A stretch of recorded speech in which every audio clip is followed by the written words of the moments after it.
भाईजान अरे यार ये देखो कौन सी बात है परिधि जितनी है ना जितनी परिधि है आगे पीछे नहीं जाएगा।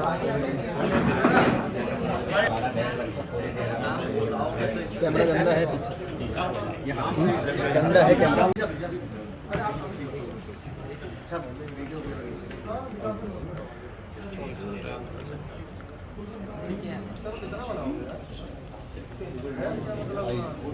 मोहम्मद अनास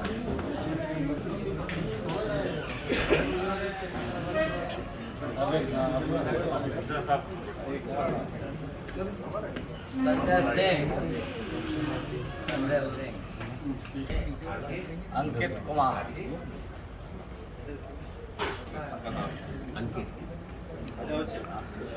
अंकित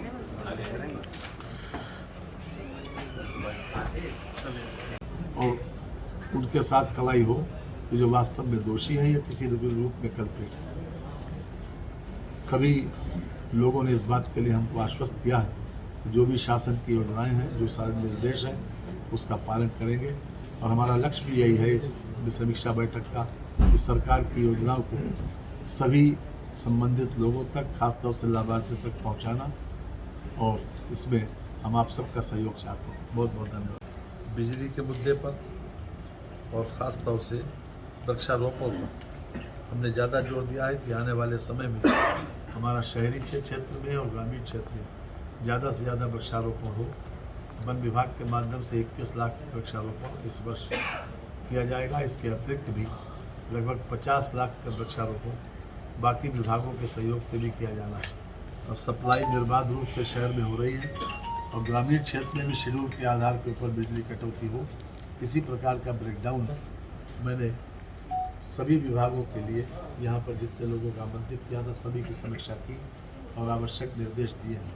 सबसे ज़्यादा हमारा फोकस जनता के प्रति ठीक हो, खासतौर से पुलिस विभाग, क्योंकि थाने में शरीफ आदमी जो निर्दोष है या किसी प्रकार का दोषी नहीं, उसके साथ भी सवाल ले लीजिए। सर जब आप दौरा कर रहे थे तो आपने कुछ शब्द कहे थे, ग्रास नेग्लिजेंसी। जब आप दौरा कर रहे थे आपने कहा था मेडिकल कॉलेज में ग्रास नेग्लिजेंसी। कितनी बड़ी नेग्लिजेंसी? आपने यहाँ पर जो है कुछ बताया नहीं कि क्या उसको लेके करेंगे। देखिए, उसका पब्लिक ट्रायल नहीं करना चाहते। जहाँ पर जिस अधिकारी की बात आई उस अधिकारियों को समुचित निर्देश दे दिए गए हैं और जहाँ पर आवश्यकता थी उनको चेतावनी भी दी गई कि इसको दुरुस्त किया जाए, क्योंकि शासन की मंशा यह है कि जिस उद्देश्य से हम योजनाओं को लॉन्च कर रहे हैं उस उद्देश्य की पूर्ति होना चाहिए, उससे जनता को फायदा होना चाहिए। सर 2 सवाल और हैं हमारे। अभी आपने प्रधानमंत्री आवासों की बात की। पिछले 2018 से हरदोई के 5 ब्लॉक ऐसे हैं जिनमें एक भी प्रधानमंत्री आवास नहीं है। एक भी प्रधानमंत्री आवास 5 ब्लॉकों में शून्य है। जियो टैग न होने की वजह से 5 ब्लॉकों के लाभार्थी आज भी हैं। देखिए, आपने एक बात संज्ञान में लाई है, हम इसको दिखवा लेंगे। सर हर चीज़ का एकदम से जवाब देना संभव नहीं है, क्योंकि मैं जिन बिंदुओं के ऊपर हमने आज समीक्षा की है उन बिंदुओं की जानकारी तो हमारे पास है, लेकिन इसको हमने संज्ञान में ले लिया। एक सवाल और है सर, आपने जल निगम की बात की। हरदोई शहर में 8 टंकियां बनी हुई हैं, 4 आज भी चालू हालत में नहीं है अमृत योजना में। जल निगम को 2013 से नहीं चालू है। जल निगम को समुचित निर्देश दे दिए गए हैं और हम उम्मीद करते हैं कि उनकी कार्यप्रणाली में और बेहतरी आएगी। Thank you very much. Sir, Asaduddin Owaisi का बयान आया है कि बीजेपी और आरएसएस 1990 की तरह नफरत का दौर लाई है। कोर्ट के सर्वे ऑर्डर ने रक्तपात का रास्ता खोल दिया है। बहुत बहुत धन्यवाद आपका, आप लोग यहाँ पर आए, बहुत बहुत धन्यवाद। में आप सबका स्वागत है। माननीय मुख्यमंत्री जी ने संपूर्ण प्रदेश में मंडल स्तर पर समीक्षा और जिले स्तर पर समीक्षा की योजना बनाई। उसी के तहत आज हम आपके शहर में हैं। हमारे साथ में माननीय मंत्री श्री दानिश आज़ाद अंसारी जो अल्पसंख्यक कल्याण और वक्फ मंत्री हैं, राज्य मंत्री, और माननीय श्री नितिन अग्रवाल जी जो स्वतंत्र प्रभार के आबकारी और मद्य निषेध के मंत्री भी हमारे साथ हैं। श्री दिनेश खटीक जी भी हमारे इस ग्रुप में शामिल हैं, लेकिन आज वो किन्हीं कारणों से यहाँ पर नहीं आ पाए। ये हम दोनों कल शाम को आए थे। आज प्रातःकाल से हमने कई स्थलीय निरीक्षण किए और उसके बाद इस समीक्षा बैठक में मैं आया। नगर में झाड़ू तो लगती है, लेकिन अभी नालियों की सफाई पर विशेष रूप से ध्यान देना पड़ेगा और हमने कई स्थानों को इंगित भी किया है, कई को चिन्हित करके जिम्मेदारी भी सौंपी।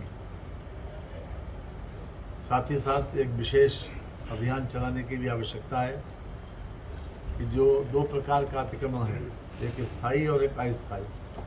अस्थायी अतिक्रमण को हटाया जाना चाहिए, जिससे आवागमन सुचारू रूप से हो सके।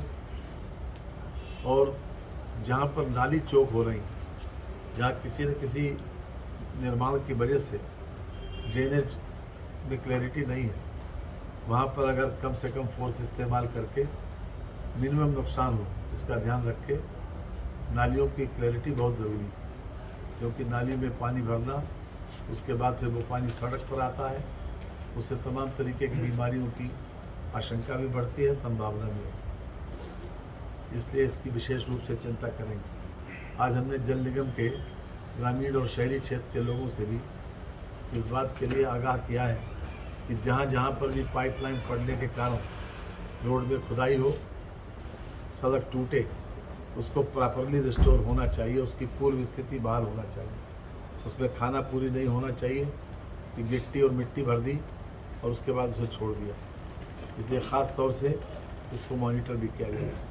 ग्रामीण क्षेत्र की जो सफाई व्यवस्था है, उसके लिए भी हमने डीपीआरओ को और विशेष रूप से इस अभियान में मुख्य विकास अधिकारी को भी शामिल किया है कि वो कांस्टेंट मॉनिटरिंग करके गांव की सफाई व्यवस्था को भी सुनिश्चित करेंगे और ख़ास तौर से ड्रेनेज की व्यवस्था भी सुचारू करेंगे, क्योंकि सबसे ज़्यादा आवश्यक यही है। आज हम मेडिकल कॉलेज भी गए थे। मेडिकल कॉलेज में कई व्यवस्थाओं को हमने इंगित भी किया है। उसमें वहाँ भी स्वच्छता के लिए विशेष रूप से अभियान चलाने की आवश्यकता है। और हमने मुख्य विकास अधिकारी को भी, मुख्य चिकित्सा अधीक्षक और मुख्य चिकित्सा अधिकारी को भी इस संबंध में जरूरी निर्देश दिए हैं। साथ ही साथ मेडिकल कॉलेज में प्रधानाचार्य और सीएमएस लगातार जॉइंट इंस्पेक्शन करें, ताकि वहाँ पर जो भी किसी प्रकार की कोई कमियां या कोई असुविधा है, उसको दूर किया जा सके। क्योंकि मेडिकल कॉलेज इसीलिए बना है कि वो अस्पताल से बेहतर सुविधा दे सके। सरकार की ये मंशा है। माननीय प्रधानमंत्री जी के मार्गदर्शन में और योगी जी के नेतृत्व में उत्तर प्रदेश में इस पंचवर्षीय योजना में 2 करोड़ टैबलेट और स्मार्टफोन बांटने का लक्ष्य था। 40 लाख हर साल बांटे जाएंगे। यहाँ इस हरदोई में स्मार्टफोन लगभग 20,694 स्मार्टफोन बट चुके हैं। साथ ही साथ 1197 टैबलेट भी बट चुके हैं। कुछ बच्चे रह गए थे, उसमें आज हम लोगों को यहाँ स्मार्टफोन और टैबलेट अभी बांटेंगे। ये सबसे अभिनव योजना है, क्योंकि तकनीक के माध्यम से जो डिजिटल इंडिया का प्रधानमंत्री जी का नारा है, उसको चरितार्थ करने के लिए हम तकनीक को जितना ज़्यादा बढ़ावा दे सकते हैं उतना देंगे। और उसी श्रृंखला में इस योजना को विशेष रूप से कार्य रूप दिया जा रहा है। हमारा संसाधनों पर पहला अधिकार गरीबों का है, तो हमारी सारी योजनाएं गरीबोन्मुख हैं। चाहे वो शौचालय हो, चाहे आवास हो, चाहे सौभाग्य योजना के अंतर्गत बिजली का कनेक्शन है, और उसी श्रृंखला में राशन कार्ड के माध्यम से हम लोगों को खाद्यान्न उपलब्ध करा रहे हैं। आज भी 99.35% लोगों को ये खाद्यान्न मिल रहा है यहाँ पर, और इसमें से 1,17,727 अंत्योदय कार्ड होल्डरों को भी खाद्यान्न भी मिल रहा है। इसके साथ नमक, सोयाबीन का तेल और दाल, इसका भी वितरण साथ साथ हो रहा है। कोरोना की आशंका को देखते हुए जैसे ही सरकार आई, पहली कैबिनेट की मीटिंग में ये निर्णय हुआ कि 3 महीने के लिए इसको बढ़ाया जाए और हमने इसको लागू किया है। आज हमने इसकी समीक्षा भी की, लगातार बन रहा है। जहाँ तक महिलाओं का सवाल है कि बार बार कहा जाता है, महिलाओं का प्रश्न उठाया जाता है, तो हमारी सरकार ने बच्चे के पैदा होने से लेकर और उसके विवाह तक सभी प्रकार की तैयारियां उन लोगों के परिवारों के लिए की हैं जिनके परिवार की आय सीमित है, जिनकी 2 लाख रुपए तक की आय। कन्या सुमंगला योजना इसका जीता जागता उदाहरण है। कन्या सुमंगला योजना के तहत हमने 4000 से ज़्यादा बच्चों को इस बार चिन्हित करके लगभग 61,08,000 रुपया उन लोगों के खातों में भेजा है जिन लोगों को इसमें चिन्हित किया गया। और पिछले वर्ष भी इसमें 12,806 लोगों को लाभान्वित किया गया, जिसमें 2,42,67,000 रुपये का धन व्यय हुआ है। इसके साथ ही कन्या सुमंगला योजना का तात्पर्य यह है कि बेटियों को किसी प्रकार से बोझ न समझा जाए, बेटियों को भी बराबर का अधिकार हो। और जिस प्रकार से लड़का पैदा होने पर लोग लड्डू बांटते, लड़की पैदा होने पर भी लोग लड्डू बांटे, इसलिए पैदा होने पर 2,000 रुपये की व्यवस्था की जाती है। अभी तक इसमें 15,000 रुपये की व्यवस्था 6 चरणों में की जाती है। ये लगातार चल रही है, बहुत अच्छी बहुत लोकप्रिय योजना है। पढ़ाई के बाद लोगों को स्वयं सहायता समूह के माध्यम से जोड़कर रोजगार उपलब्ध कराना, और जब वो शादी लायक हो जाए तो सामूहिक विवाह योजना के अंतर्गत उनको शादी के बंधन में बांधना। इस वर्ष खास तौर से सामूहिक विवाह योजना के अंतर्गत 21-22 में 674 जोड़ों को हरदोई में शादी कराई गई, जिसमें 343.74 लाख रुपए का व्यय हुआ। इस वर्ष भी अभी 22-23 में फिर से ये योजना के लिए लगभग 150 का लक्ष्य अभी आज प्राप्त हो चुका है। 27 मई और 10 जून 2 डेट भी दे दी गई हैं। इसमें लोगों का चिन्हीकरण लगातार जारी है। सभी जनप्रतिनिधियों से बात करके इसको जल्दी इसको कार्य योजना में परिवर्तित किया जाएगा। इसके अतिरिक्त सरकार की ओर से बार बार निर्देश दिए गए हैं कि सभी अधिकारी और कर्मचारी जहां पर उनको ड्यूटी है रात्रि में विश्राम भी वहीं करें। और इसमें मैं समझता हूं कि आज हमें जिलाधिकारी ने इस बात के लिए आश्वस्त किया है कि हम इसको सुनिश्चित करवा रहे हैं। प्रधानमंत्री आवास योजना के तहत शहरी आवास योजना में 16,125 लोगों को लाभान्वित किया गया है अभी तक। और ये बहुत अभिनव योजना है कि जिन लोगों को रोजी रोटी कमाने के बाद जिसके सर पर अपनी छत नहीं होती, उसका सपना होता है कि उसके सर पर अपनी छत हो और वो अपनी घर के अंदर सांस ले सके। वैसे 16,125 लोगों को शहरी क्षेत्र में लाभान्वित किया गया। ये इसमें 2.5 लाख रुपया 3 चरणों में दिया जाता है, इसमें 60% भारत सरकार का है और 40% राज्य सरकार का है। आयुष्मान योजना के तहत जो परिवार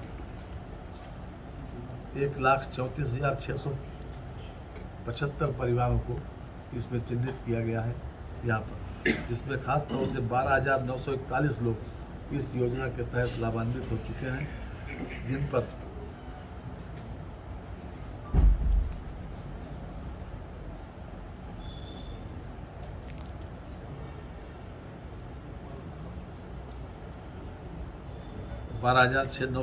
लोगों पर 10,676 लोगों को इसका क्लेम मिल चुका है। ये अपने आप में लोगों की जीवनदायिनी सबसे बड़ी योजना है कि जिसमें लोग प्रधानमंत्री जी और मुख्यमंत्री जी के सहयोग से अपने जीवन की रक्षा कर सकते हैं।